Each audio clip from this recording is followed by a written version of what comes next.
Everyone can now be seated.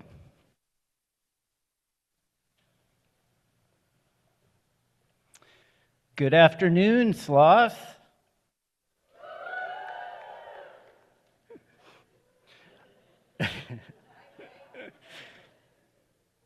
I'm Jay Ponteri, Professor of Creative Writing and the Associate Dean of Graduate and Professional Studies at PNCA.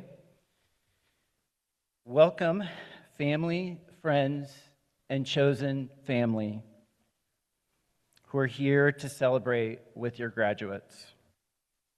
Welcome, President Thorset. Welcome, the Willamette Board of Trustees,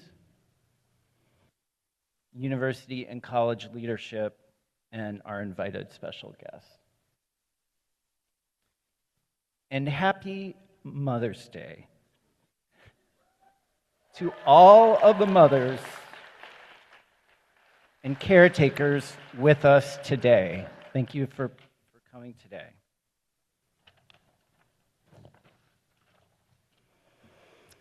I want to extend my congratulations on behalf of Dean Cole.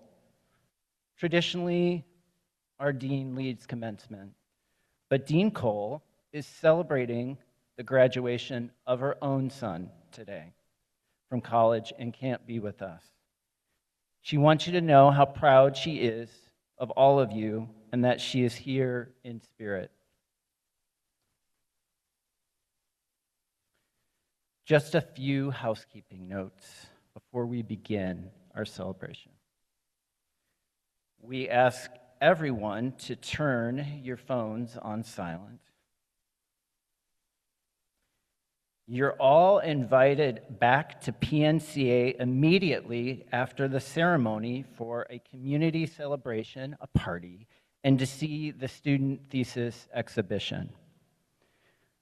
We ask that as you and your family exit the hall, that you move out towards the outdoor stairs and into the park for photos so we can avoid bottlenecks, the fire exit. After the ceremony, we will have a troupe of bagpipers who will be leading us from this hall. This will be loud, and if you have noise sensitivity, please be aware. A note to our students: as you cross the stage, you will take your diploma and exit the stage. We have professional photographers who will take graduation photos that will be sent to you after the ceremony. Don't forget to pause for your photos as you exit the stage.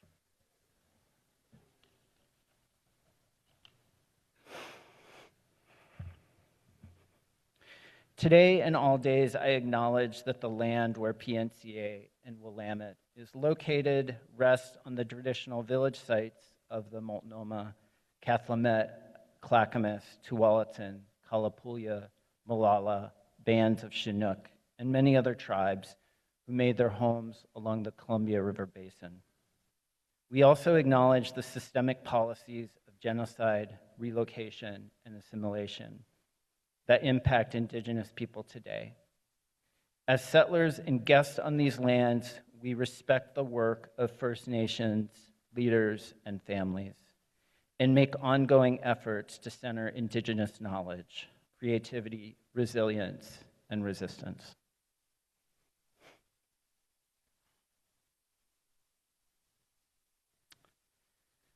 Today, I'd like to thank the faculty and staff that make PNCA so incredible, and for the team of volunteers who worked hard to coordinate our activities today. Let's give our faculty and staff a round of applause.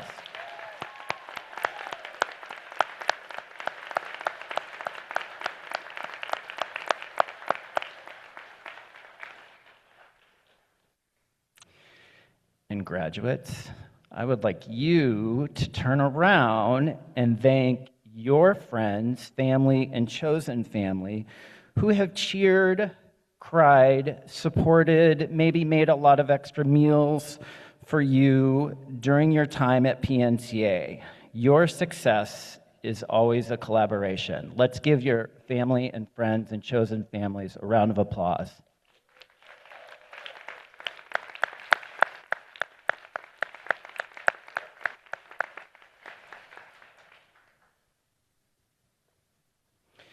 This past year, our community lost PNCA first-year student Jet Leva.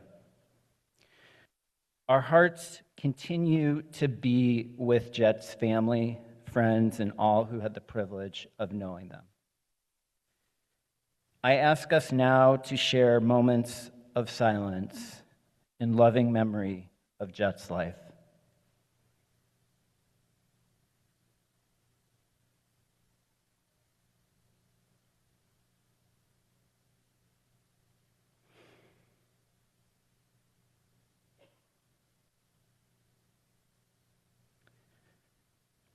At PNCA, in the Lemelson studio, our community has made a memorial altar, a peaceful space for reflection and remembrance of Jet's life.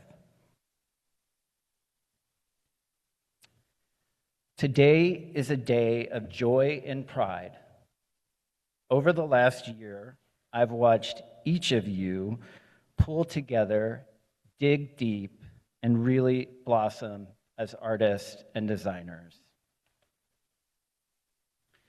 Your creative work is the beating heart of PNCA, and your relationships with one another, the staff and faculty, are nothing short of magical. This year, we have faced new challenges to higher education, to immigrants, to trans communities, and to artists. Today, more than ever, I want you to embrace the power of art's work as that fuels not only a career, but our collective humanity. I've been thinking a lot about Torkwasi Dyson's revelatory art, which enacts the many afterlives of transatlantic chattel slavery. Dyson describes herself as a painter working across multiple mediums, looking to spatial liberation strategies from historical and contemporary perspectives, and seeking to uncover new understandings of the potential for more livable geographies for Black and Brown people. In her book, A Liquid Belonging, Dyson writes, quote, "I begin with all the thoughts, all the praise, all the anxiousness, all the guilt, all the shame, all the love, all the fear, all the pleasure, all the grace and the refusals. I work my way to distillation."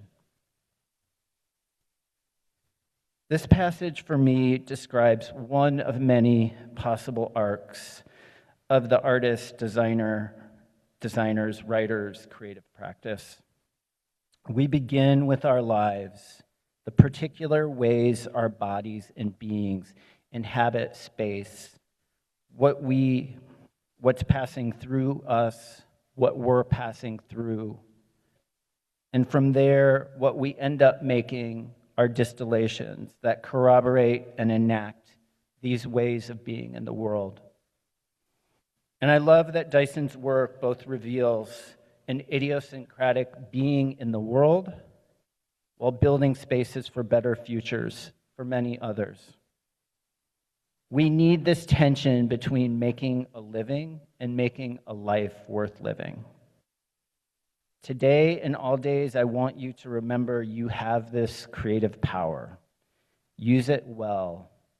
Help us see and understand and build a better everything. The bonds you've built at PNCA are just the start of your lifelong creative community. I can't wait to see what happens next.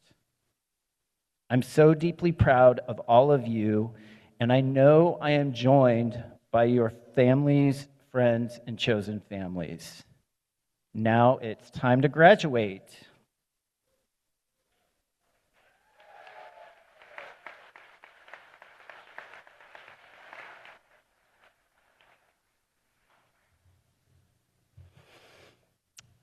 It is my pleasure to introduce my colleague, Artis DeFries, Assistant Professor, Chair of BFA Thesis in Applied Creative Practice, to introduce our undergraduate student speaker and to present the undergraduate awards.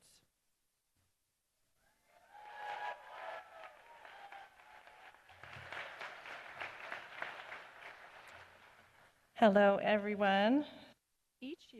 Each year, we acknowledge students collectively chosen by the faculty for excellence in thesis writing, for the thesis paper, and writing for the oral speech. The Thesis Paper Award and Writing for Orals Award showcase research depth, conceptual innovation, and imagination. Faculty also vote on outstanding thesis projects in design and fine art, and an overall thesis project award.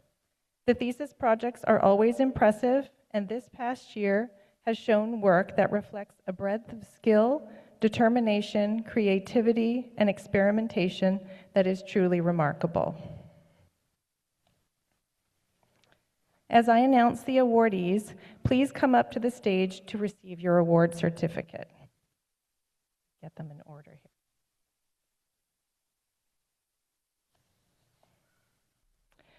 This year was especially difficult for the panel to choose one awardee for the thesis paper, so they chose two.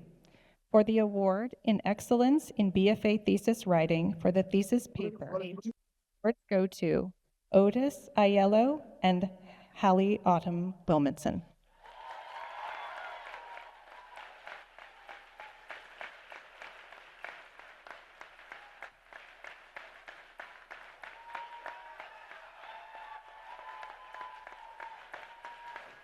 The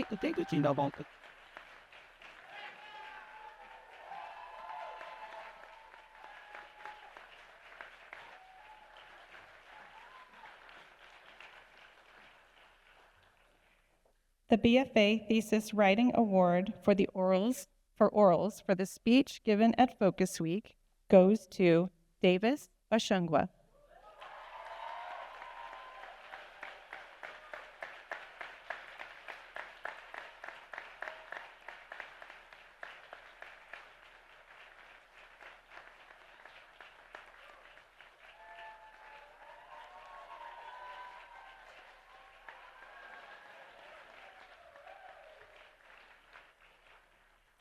The William H. Givler Thesis Award in Design Arts goes to Nico Bach.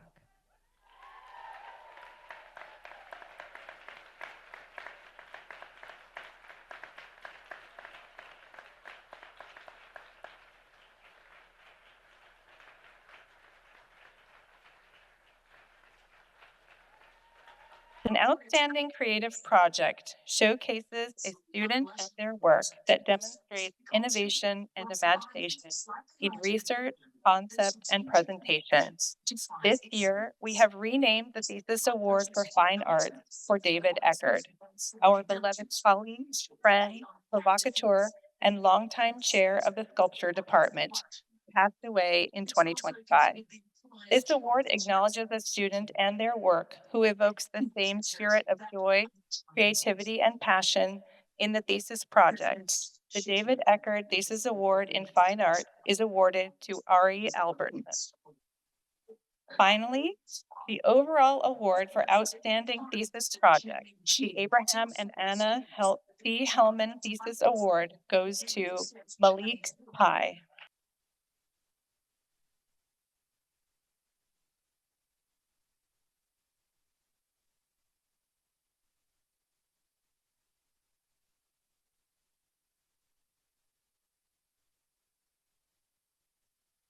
Now I have the pleasure of introducing the BFA student speaker.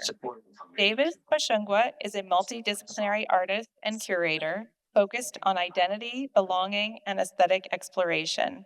He centers his work in finding a sense of connection and community, either through artwork itself, events, or spaces. Davis has spent time at PSCA dedicating his education to the representation of marginalized peoples in the art world, and he plans on continuing that work post-graduation. It is my honor to introduce Davis Bashungwa.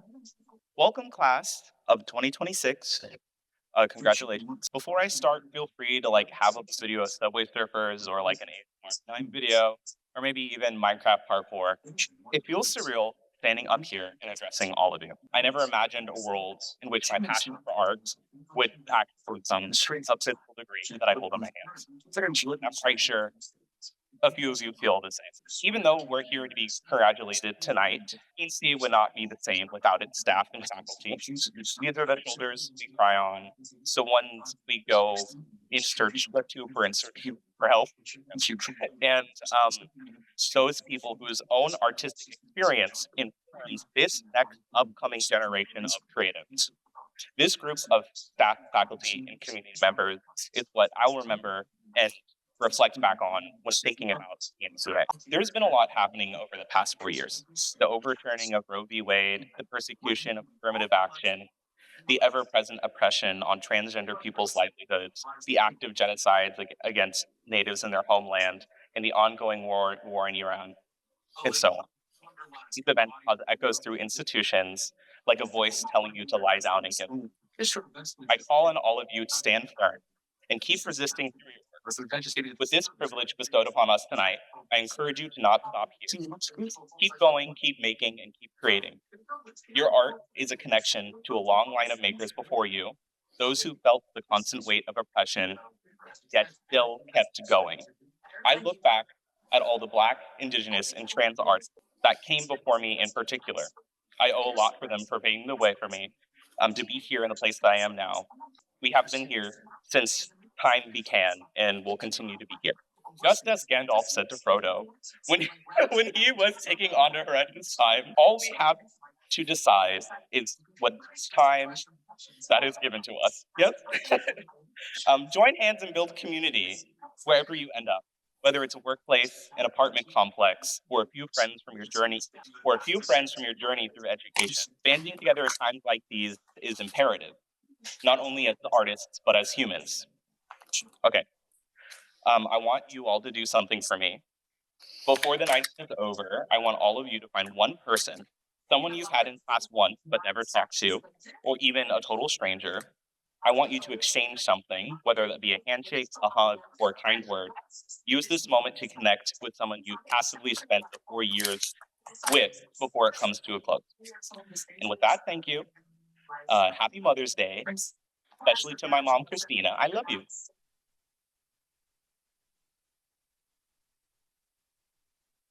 Hey, grad students.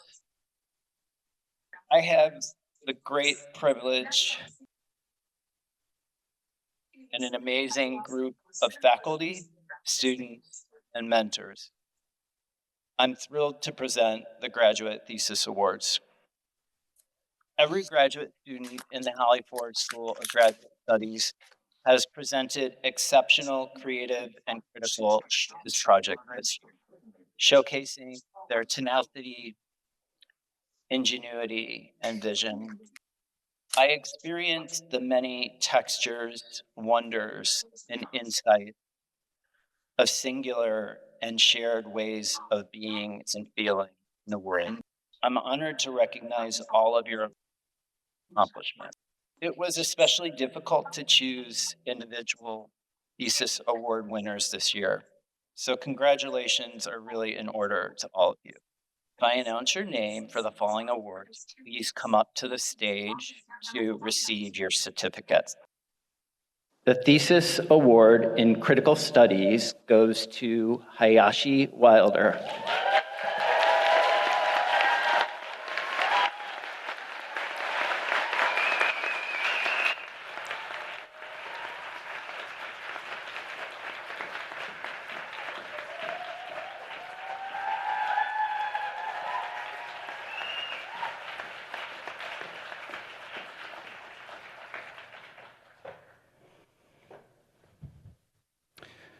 The Thesis Writing Award in Critical Studies goes to Lauren Huff.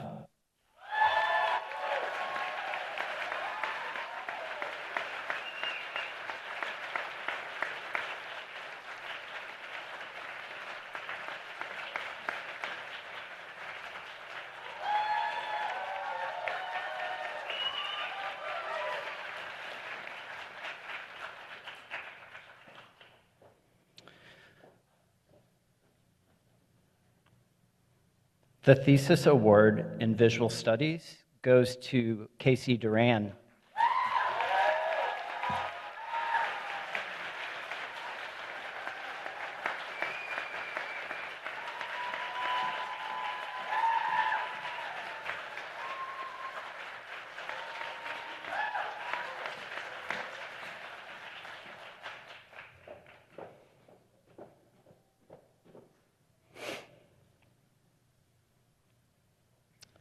The thesis writing award for visual studies goes to Grace Hartley.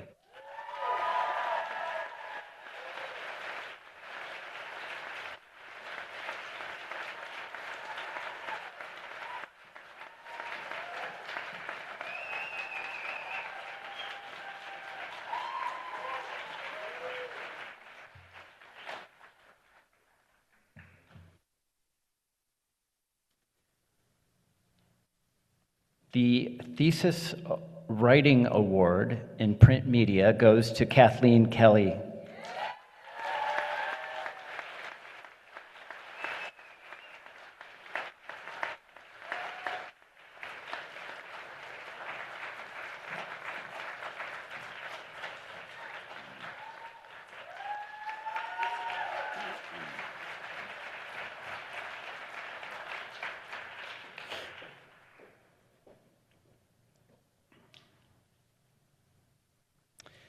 And the thesis award in print media goes to Sugar Todd.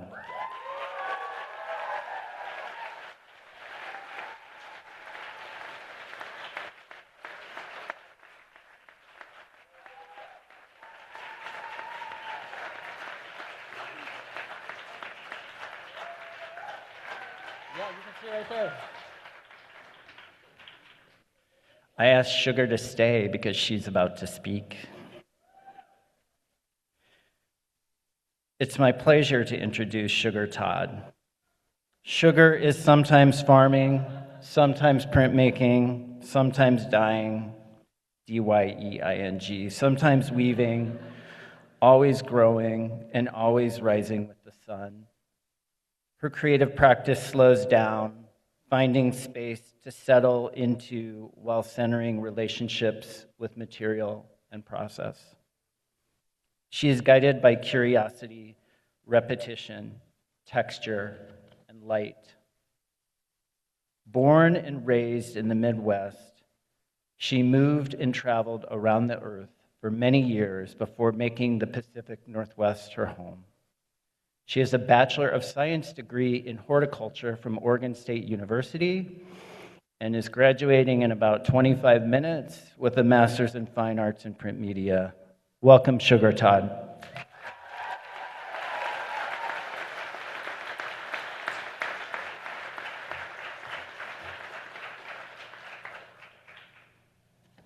Hi.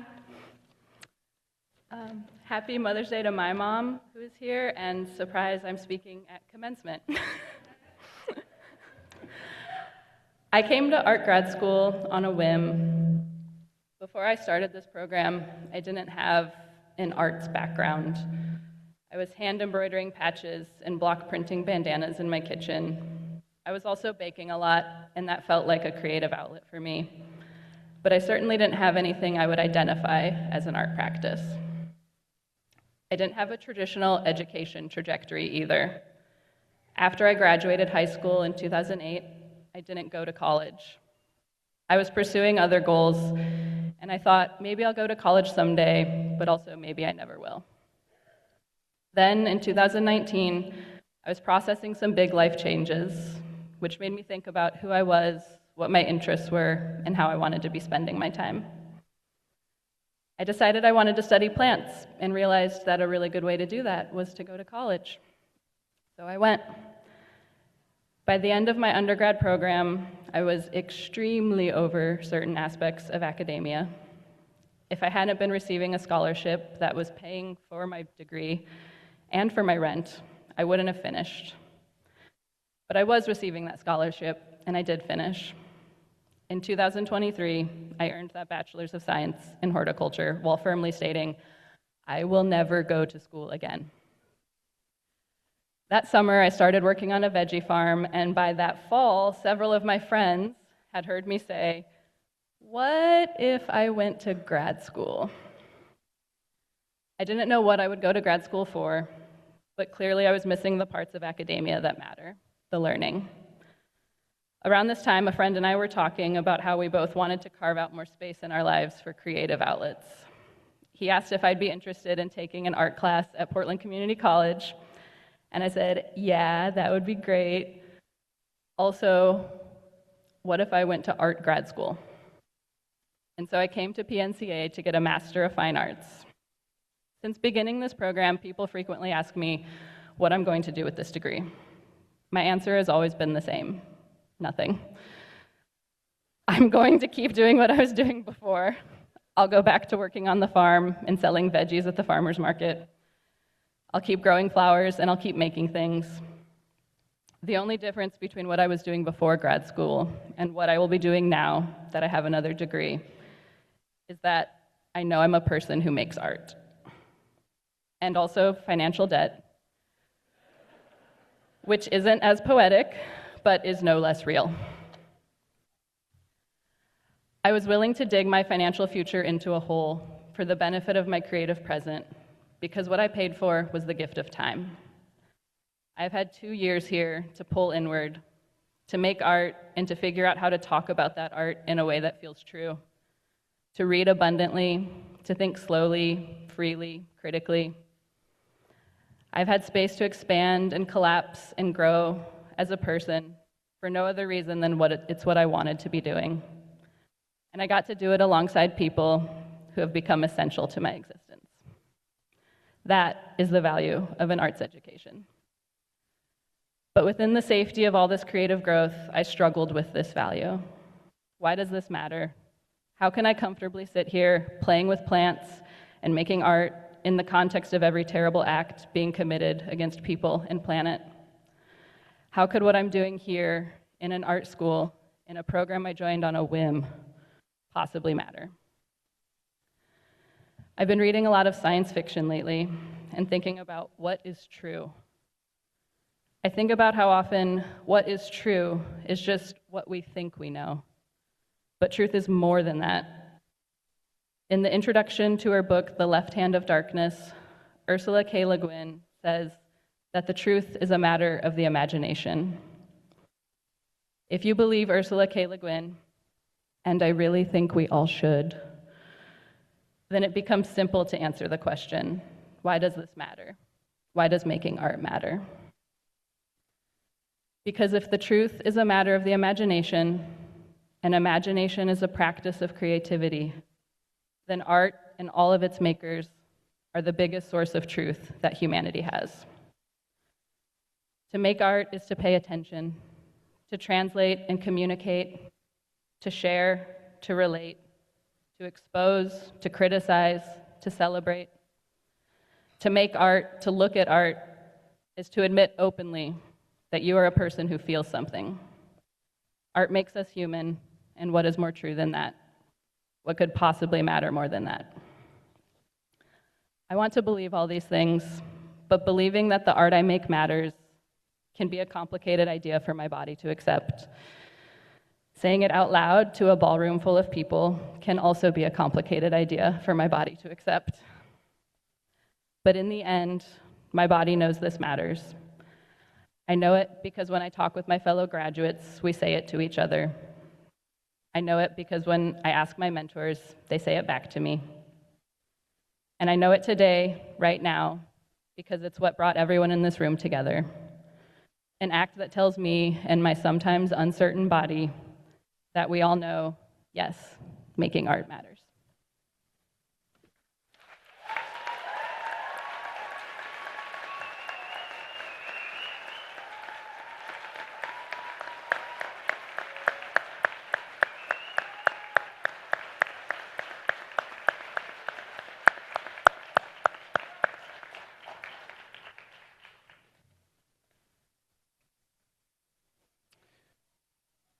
Our commencement speaker is no stranger to a complex, justice-filled creative practice.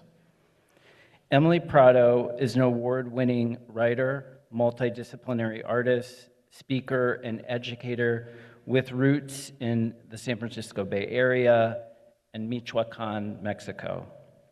She's the author of Funeral for Flaca, winner of a 2022 Pacific Northwest Book Award, a Forward Indies Book of the Year Award for Essays Bronze Medal, an International Latino Book Award honorable mention for Best First Book, a finalist for the Big Other Book Award for Nonfiction, and praised by Miss Magazine as utterly vulnerable, bold, and unique. Emily's honors include awards from the American Library Association, the Regional Arts and Culture Council, Oregon Arts Commission, Seating Justice, and Foundation for Global Scholars. She was the 2024 Teaching Fellow for the Center for Imagination in the Borderlands at Arizona State, a 2023 Walter E. Dakin Fellow in Nonfiction at the Sewanese Writers Conference, a Blackburn Fellow at the MFA program at Randolph College, and a 2018 Emerging Journalist Community Stories Fellow, awarded in partnership with the Oregon Humanities, the Mellon Foundation, and Pulitzer Prizes. Emily has received residencies from the Vermont Studio Center, Virginia Center for the Creative Arts, Sitka Center for Art and Ecology, Caldera, Caroline Moore Writers House, Wapa Makadaro Center for Art and Ecology, and the Southwester. Emily's first book, Examining a Simulation, is a youth nonfiction book examining culture, identity, and U.S. history.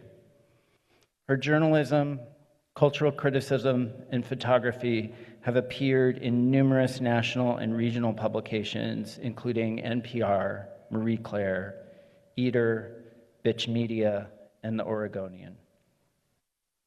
Emily's interdisciplinary practice moves between writing, DJing, community organizing, making zines, and knowledge sharing.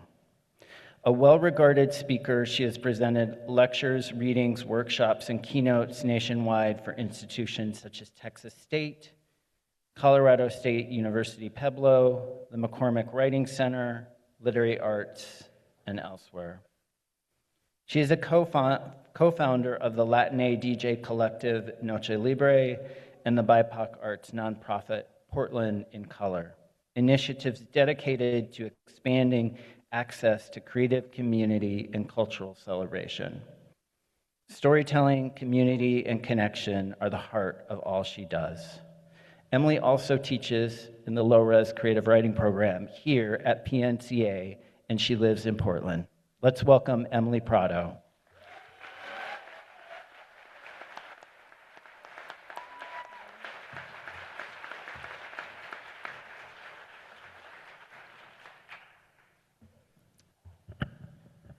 Thank you, Jay. Can you hear me? Okay. And thank you to the PNCA community for inviting me into this space to celebrate alongside you. The last time I was at a school-wide PNCA commencement ceremony was 16 years ago.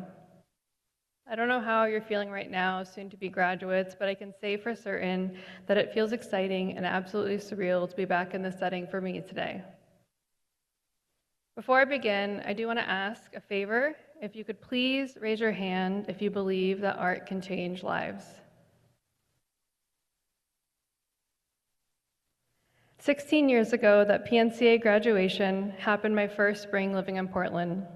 I'd moved from the Bay Area, fresh out of high school, with dreams of making a life for myself, with a healthy amount of distance from my family, and while my parents and their siblings had left their own pueblos in Michoacan, Mexico, to make their own ways north, and settled within about a 20-mile radius of each other in the Bay Area, my move north was a tradition in some way, but leaving my community solo was a significant change. At first, I was lonely in Portland, But eventually, friendships grew from the punk and the garage rock music scenes, and soon after, I attended that graduation at PNCA in 2010 to cheer on a few friends that I'd met, and I left thinking, wow, all of these art kids at their art school, they were very, very cool. I was over the moon with inspiration, and if I'm being honest, I was also a little bit envious. You see, I had always loved art, but somewhere along the way, I had decided it wasn't for me.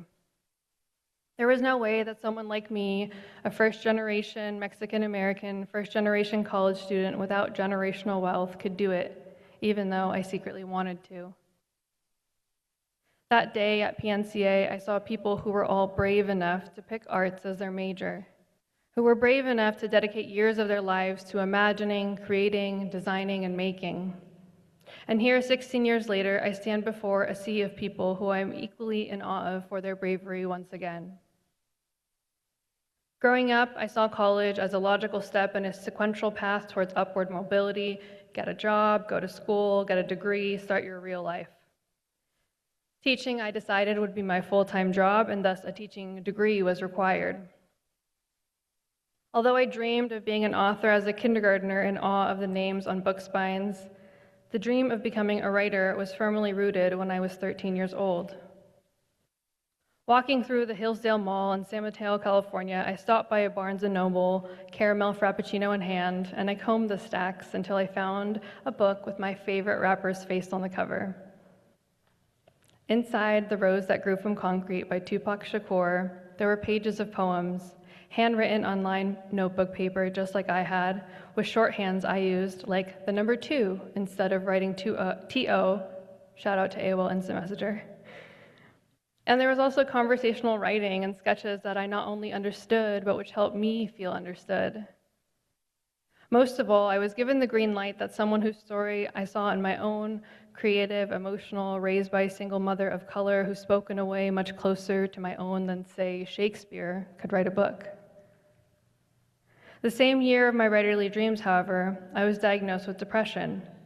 Though I knew I was struggling, cultural stigma and fear led me to continue navigating my own struggles unmedicated.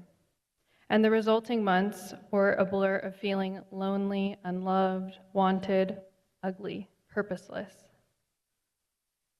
Crying in my bedroom late at night, I'd listen to my Walkman, and over time I noticed something, a feeling first, and then a transformation. Whenever I turned on Keep Your Head Up by Tupac, it didn't remain just a song to me. It became an incantation, a ritual, a prayer, until it became an anthem for my survival. When he sung, "Tupac cares, if don't nobody else care," I believed him. When he rapped, "Some say the blacker the berry, the sweeter the juice, I say the darker the flesh, then the deeper the roots," I learned that melanated skin was not only a marker of centuries' deep connection with ancestral resilience, but it was beautiful. And even my brown skin was worthy of being celebrated too. And when Tupac repeated, "Keep your head up," I tried my best to listen. Eventually, the depressive episode left, but so did my dreams of being a writer. I faced rejection from the school newspaper. Words I'd written in my diary were read and used against me. And as prospects of college neared, I told myself it wasn't practical to be a writer. Plus, I'd never seen a Craigslist job listing for author. I also started to believe in myths that devalued my voice, that devalued art. I started to believe that focusing on my voice alone was selfish. I figured art wasn't important enough in the real world anyways.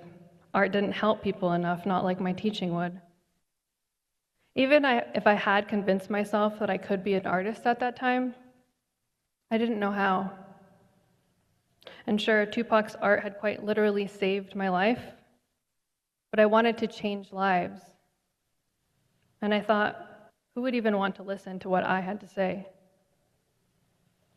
So instead of pursuing creative writing, I enrolled at what turned out to be an amazing program at the School of Social Work at Portland State.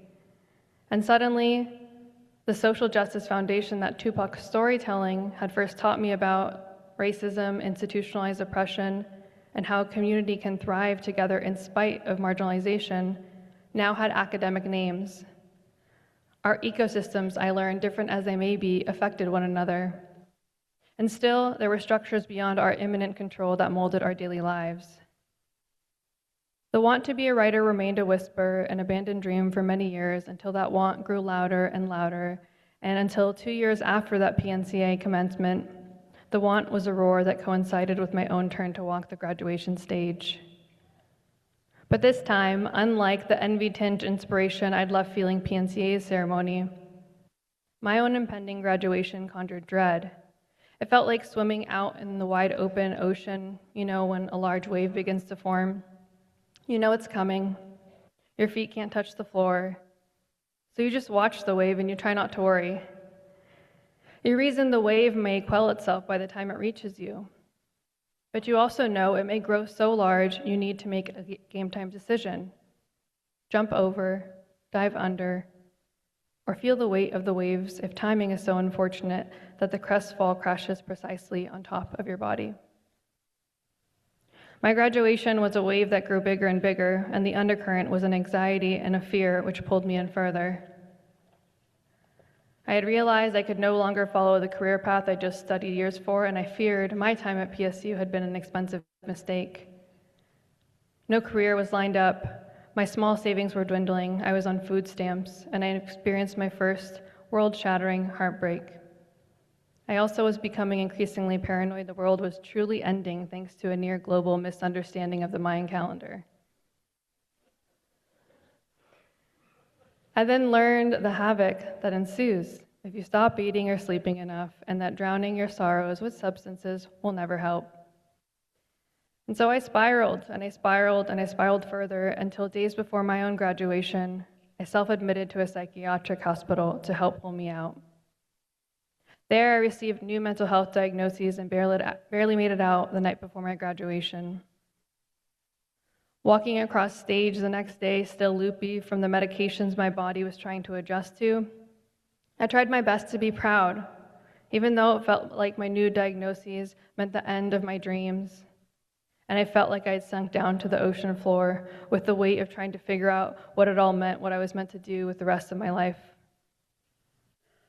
But weeks later, in the wakes of those waves, I emerged remembering that in the midst of psychosis, I had realized I wanted to be a writer. I had seen it as my true destined path, but I wondered, was the conviction that I could be a writer real, possible?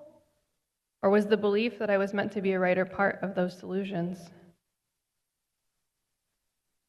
I'm not here to pretend that everyone has equal access to the same choices. As our speakers today beautifully touched on, there's no single decision that can lead you back towards a path of artistry.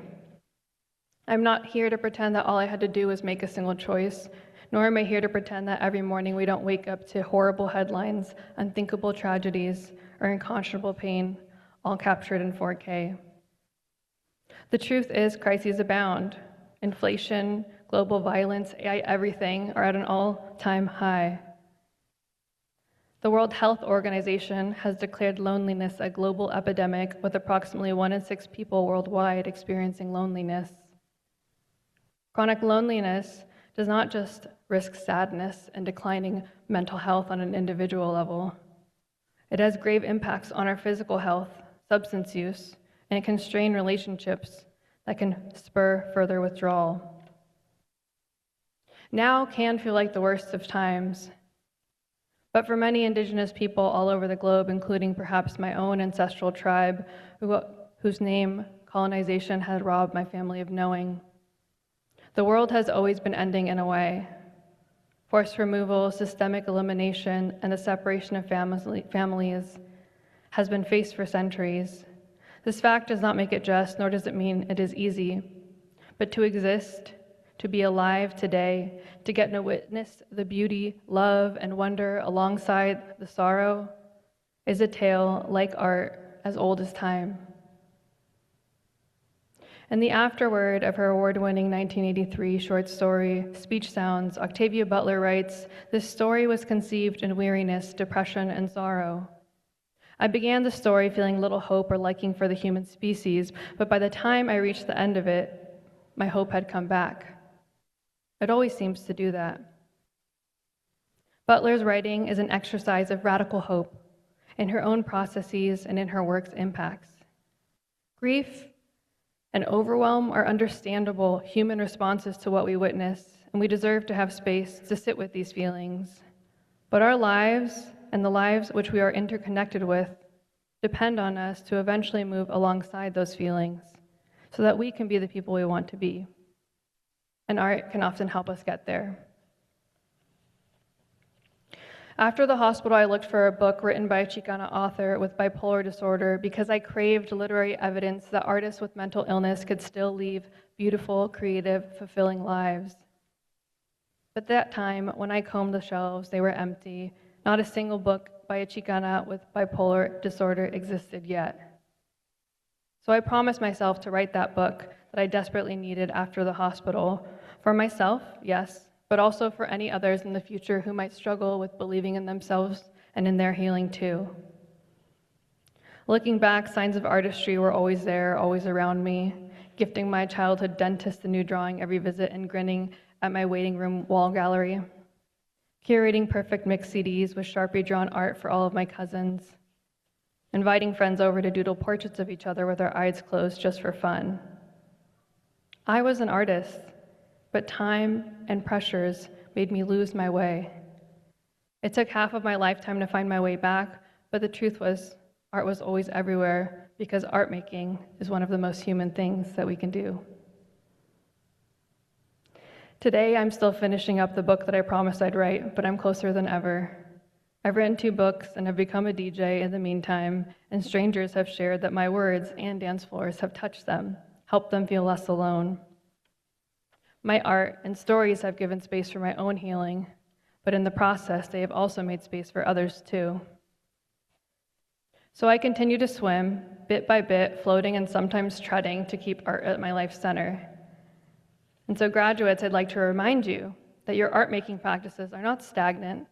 Like the ocean's currents, they too will change. They may not always look the way that you'd like. Your practice may not always be regimented or daily or even serve as your primary focus, but art making will always remain a vital part of your soul and of your purpose.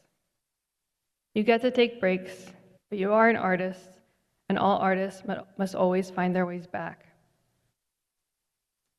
Half a decade before her passing, Octavia Butler said in an interview, "You've got to make your own worlds. You've got to write yourself in." Today, I ask us to substitute write for your chosen practice. You've got to draw, sculpt, animate, paint, illustrate, document yourself in. Not just for the now, not just in the past, but we must make art making our way into the future. To make art is to exercise your power and agency. Art make to challenge one-dimensional stories and AI-generated monotony, and in resistance to an ever-optimizing anti-cringe culture.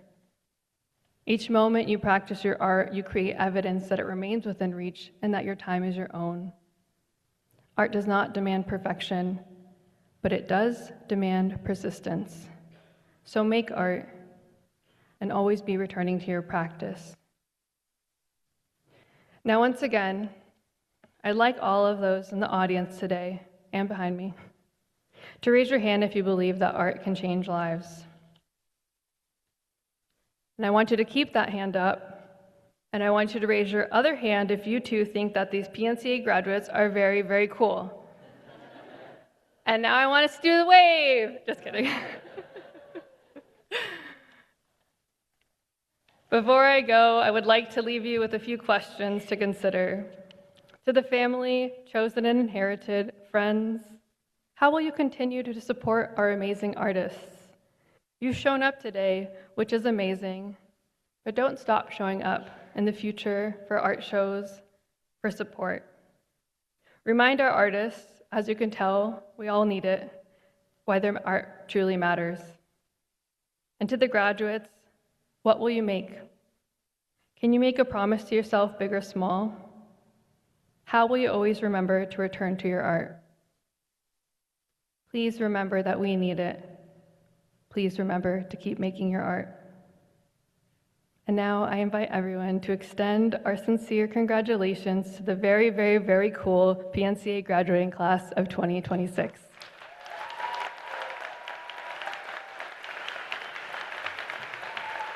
Thank you.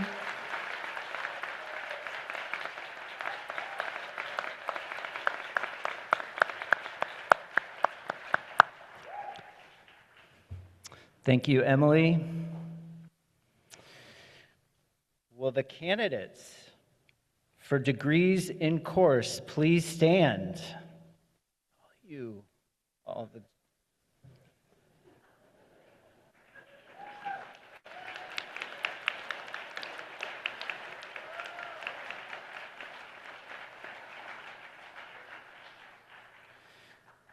President Thorset, these persons have been recommended by the Pacific Northwest College of Art faculty for degree conferral.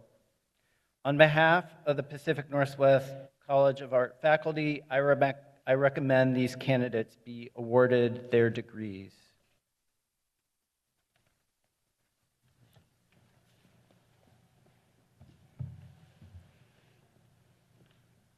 By virtue of the authority vested in me by the Board of Trustees of Willamette University and by the State of Oregon, and upon recommendation by the Pacific Northwest College of Art faculty, it is my pleasure to confer upon you the degree of Bachelor of Fine Arts and Master of Fine Arts and Master of Arts, with all of the rights, duties, and privileges thereto appertaining.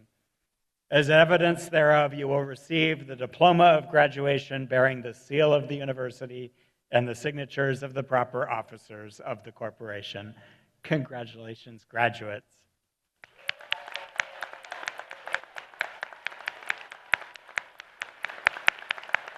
And you may be seated.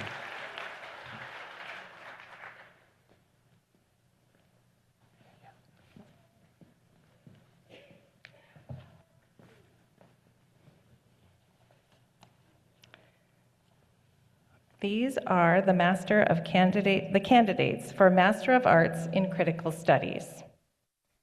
Laura James Arnold.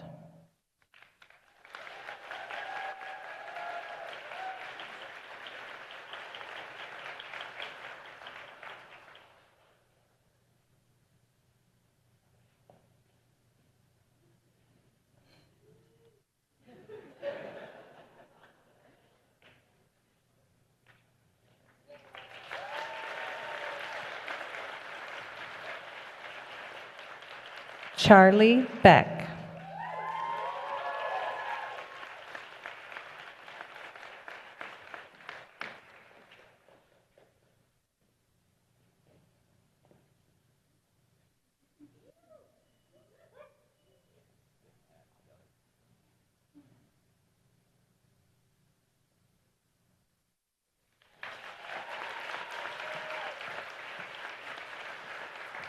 Enzo Augustine D'Angelo Patricio.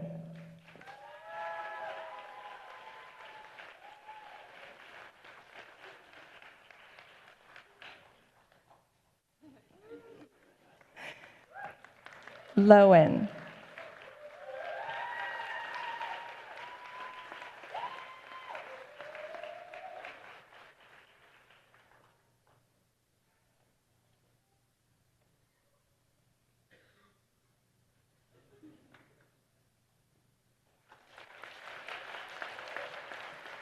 Lauren Grace Huff.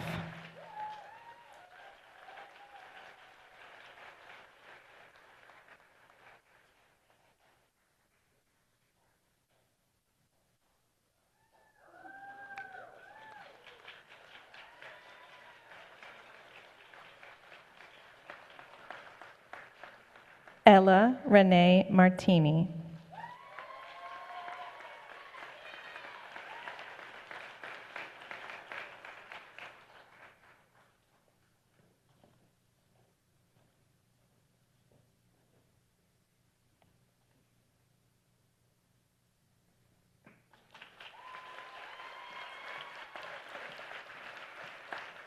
Hayashi Wilder.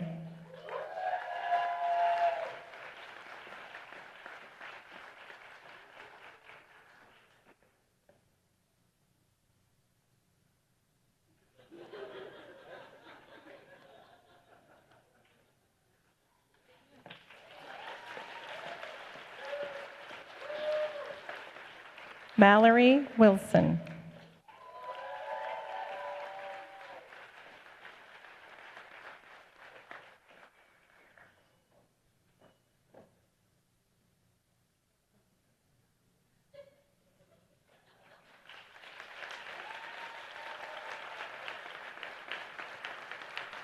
Next are the candidates for Master of Fine Arts in Print Media. Kathleen Carter Kelly.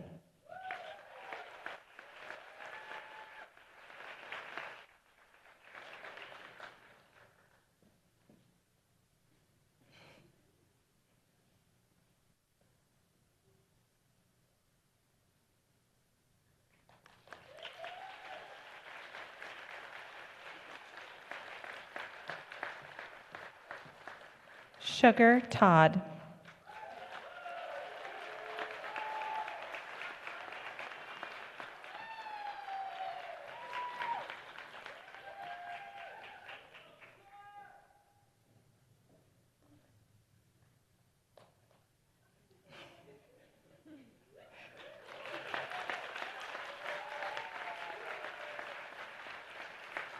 Next are the candidates for Master of Fine Arts in Visual Studies.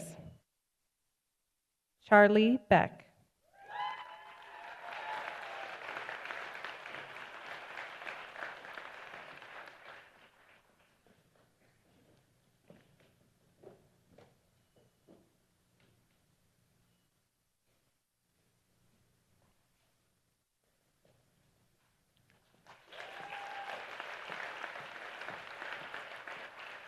Mango Chartier.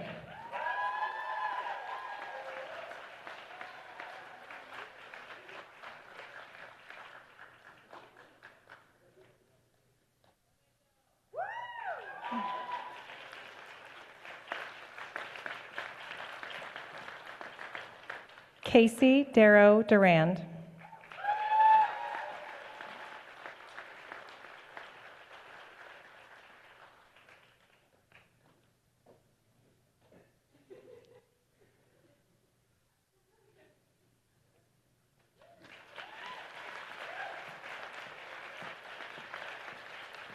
Indy Forster.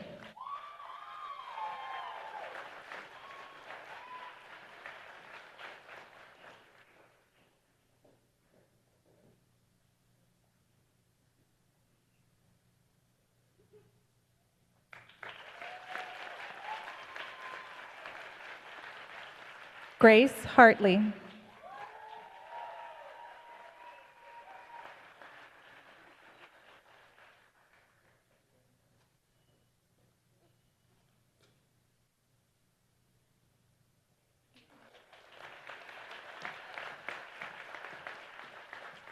Ella Renee Martini.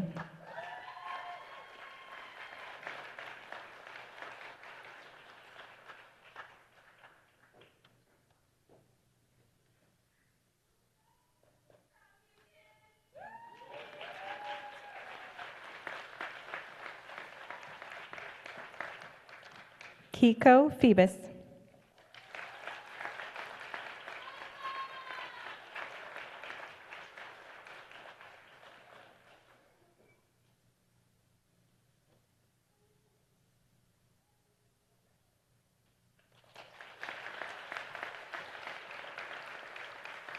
Sheng Ron.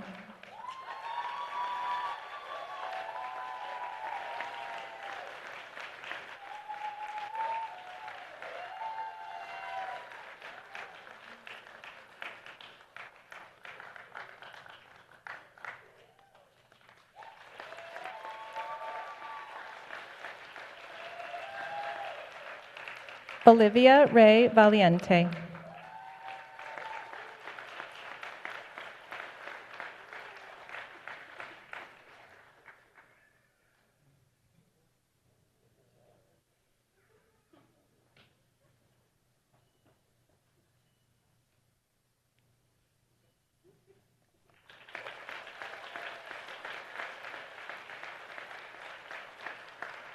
Ainsley Elizabeth Van Hook.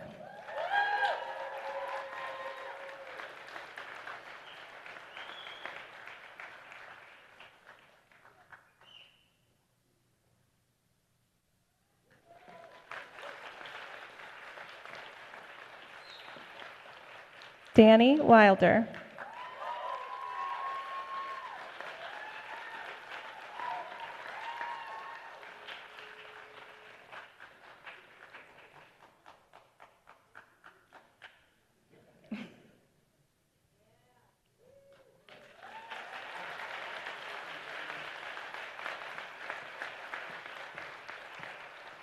Hayashi Wilder.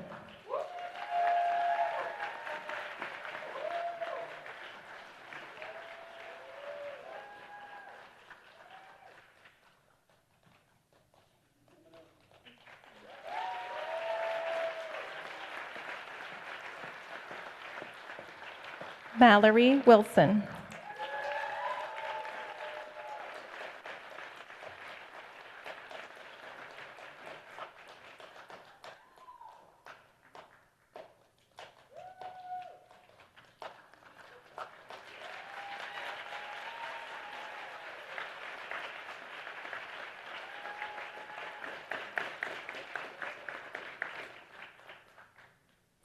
Could we please have a round of applause for the graduate students?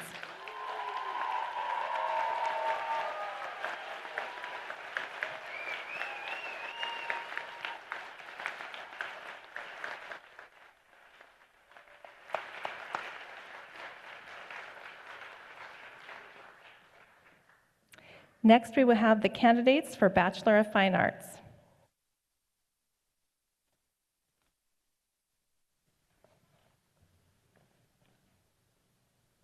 Otis Aiello.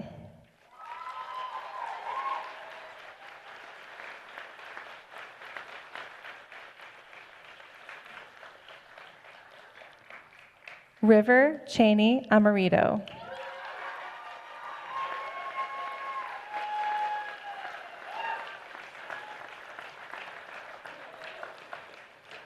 Mila May Aldridge.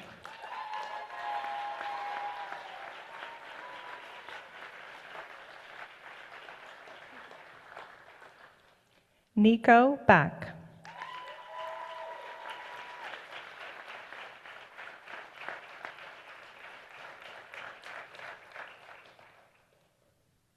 Davis Bashungwa.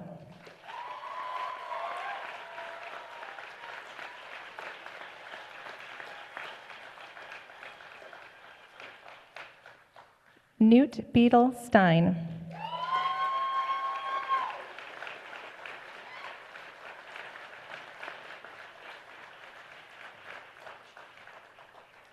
Benita Bryn Blue.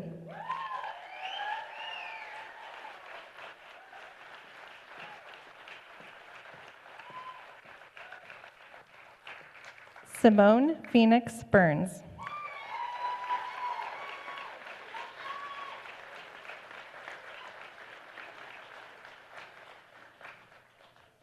Rebecca Ann Carlisle Healy.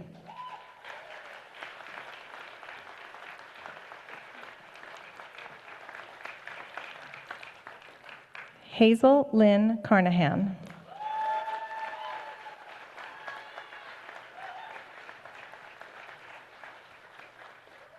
Andrew Josue Cervantes.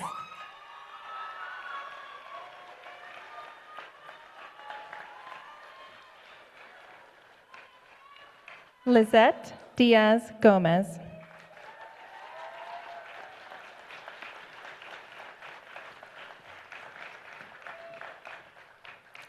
Elise Egan.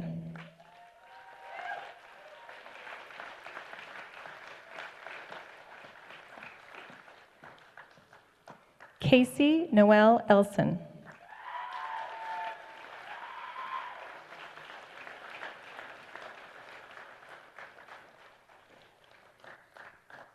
Willow Furdig.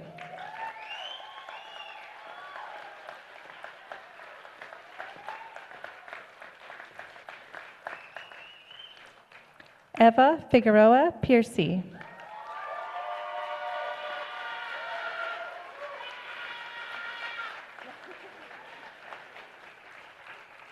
Julia Thorndike Getz.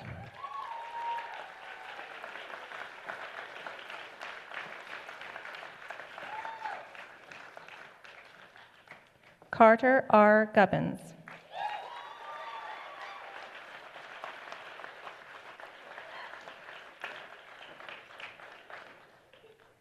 Felix Hastings.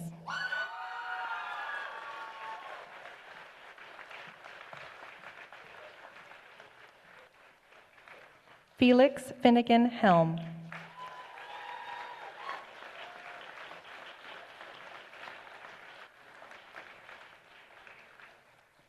Fiona Ann Ellen James.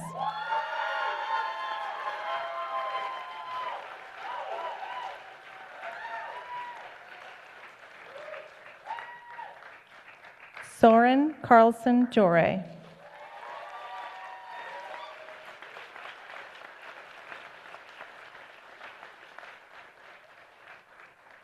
Emma Rose Napton.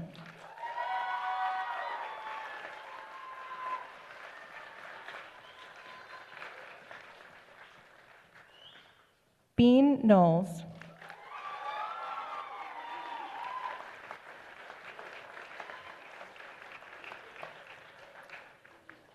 Chloe Kramer.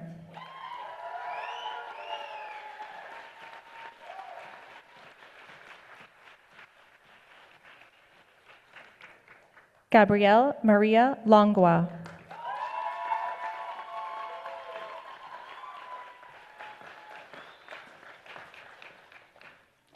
Elva Wolfruna Leitonen.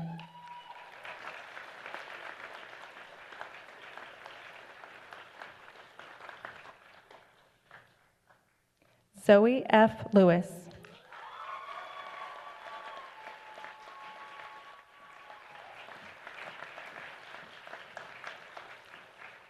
Etong Lee.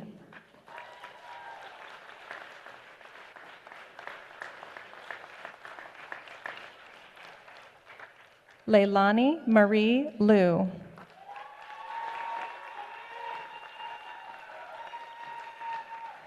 Leilani is the first student to complete a double major across both PNCA and Willamette College.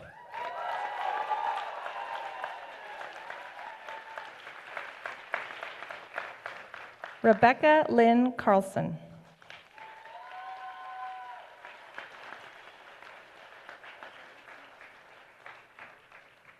Casper Serene Mayberry.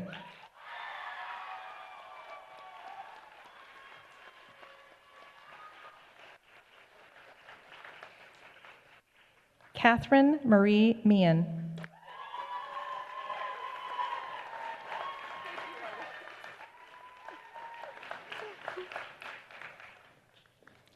Jared Bryce Mendez.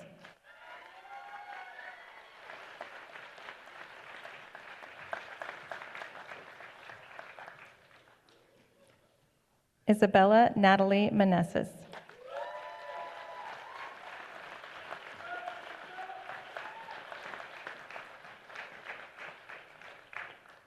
Sochi Santana Nuno.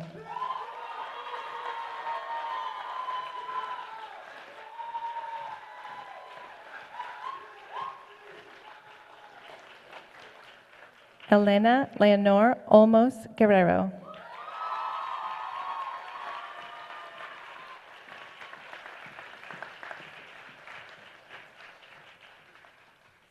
Gideon Owen.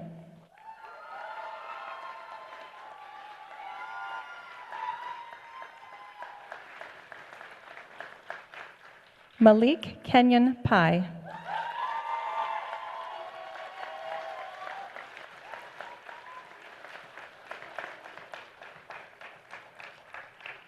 Alina Cecilia Quinones.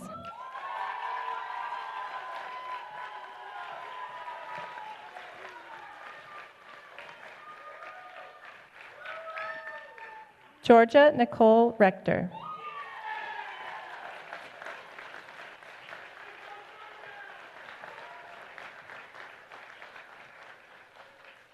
Charlotte L. Roberts.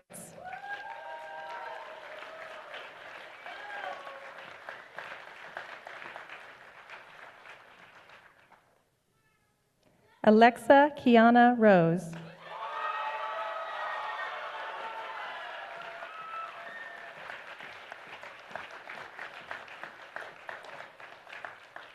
Alana Rusalo.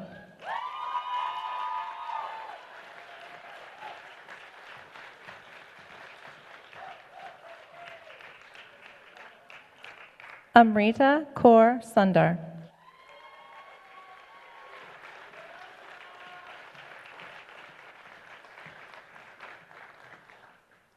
Coyote Ardent Savoy.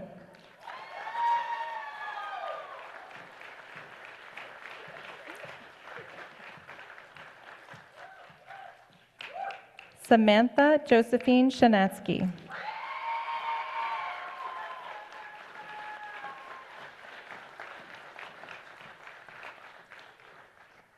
Angelo W. Scott.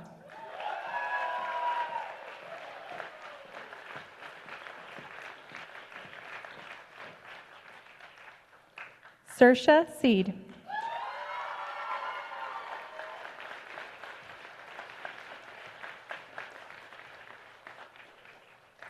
Deborah Nicole Seitz.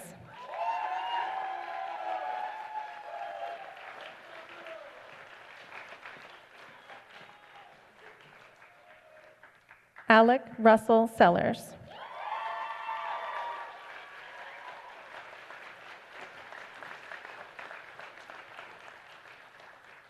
Sean Joseph Semick.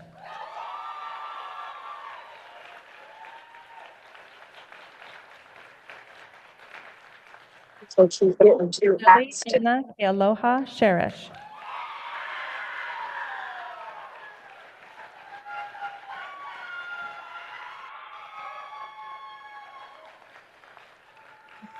Jacob Sirachman.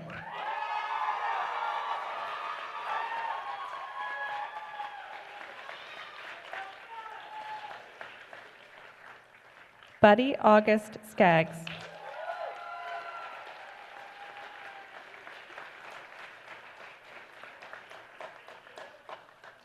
Elizabeth Venezia Tappendorf.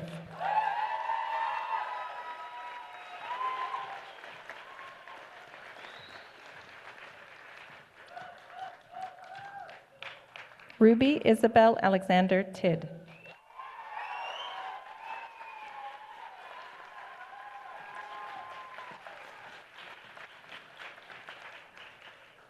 Eleanor Jane Neat Topper.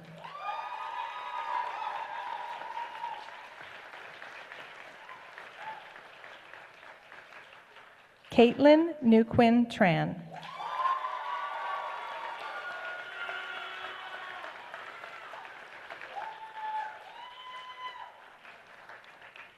Theo Irene Van Rossum.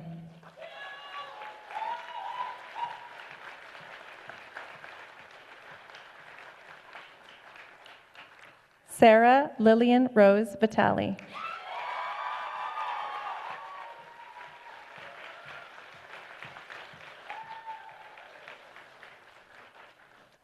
Claire Adelina Wheats.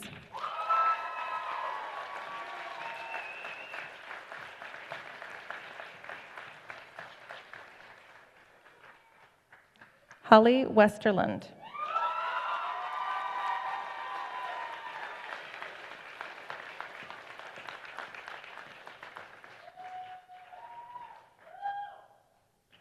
Haley Autumn Wilmanson.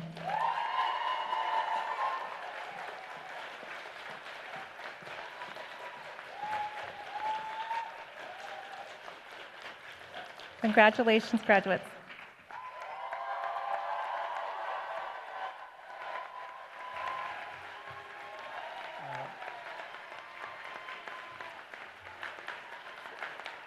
Friends and family, I present to you the Willamette University Pacific Northwest College of Art class of 2026.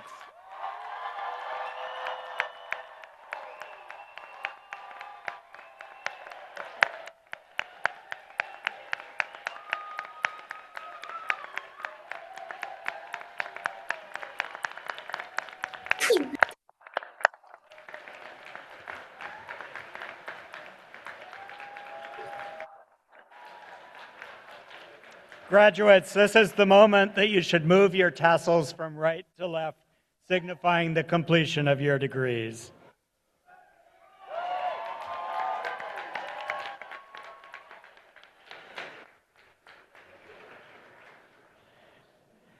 Good afternoon and congratulations to our graduates.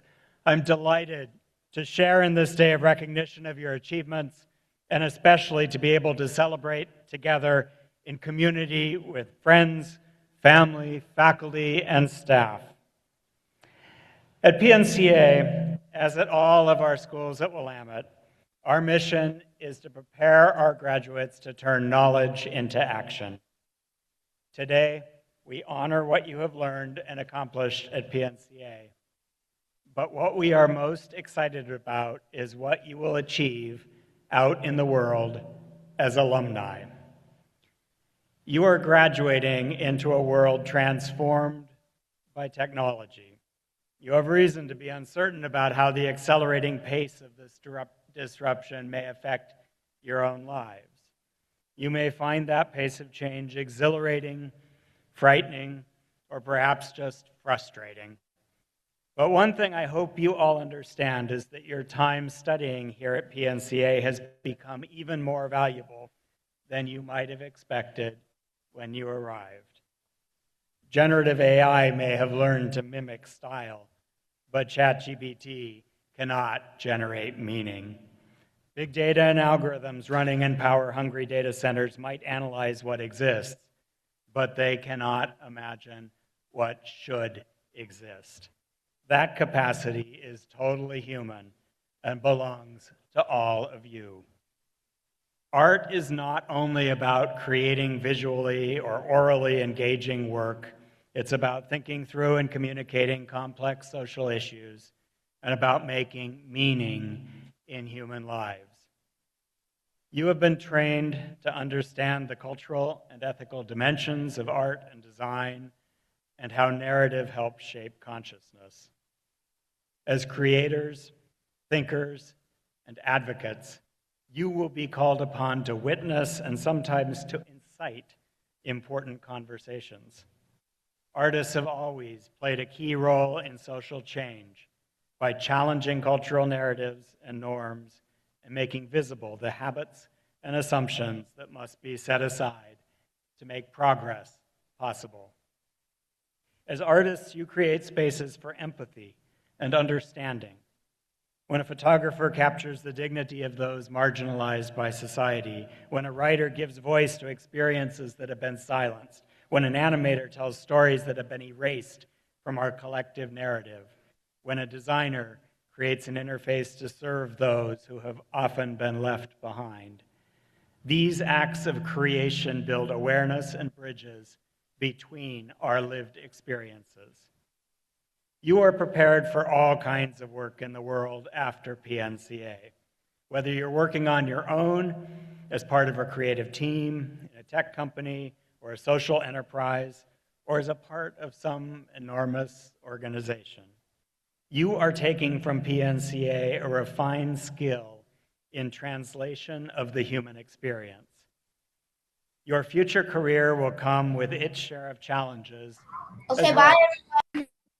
But you leave us today prepared to succeed in a society defined by rapid and constant change and are now empowered to make a difference in our politics, our culture, and our economy. Use your art to shine a spotlight on truth, create moments of reflection, and inspire us to action. In times like these, when information floods our lives, when algorithms determine what we see, and when the future feels uncertain, we need artists, writers, performers, designers to help us think, reflect, and imagine a better and brighter future, one that promotes inclusion, equity, justice, and sustainability. You have chosen an exciting and inspiring path in life. Be bold and know that you have the ability to inspire change with your work and with your ideas. Do not ever diminish what you do. The world needs exactly what you are. As you leave today, I urge you to act boldly. Use your voice and vision not just to reflect the world as it is, but to help us envision that world that should be. Let Willamette's enduring motto, "Not unto ourselves alone are we born," serve to remind you of the essential humanity of our most noble aspirations and of your connection to something greater than yourselves.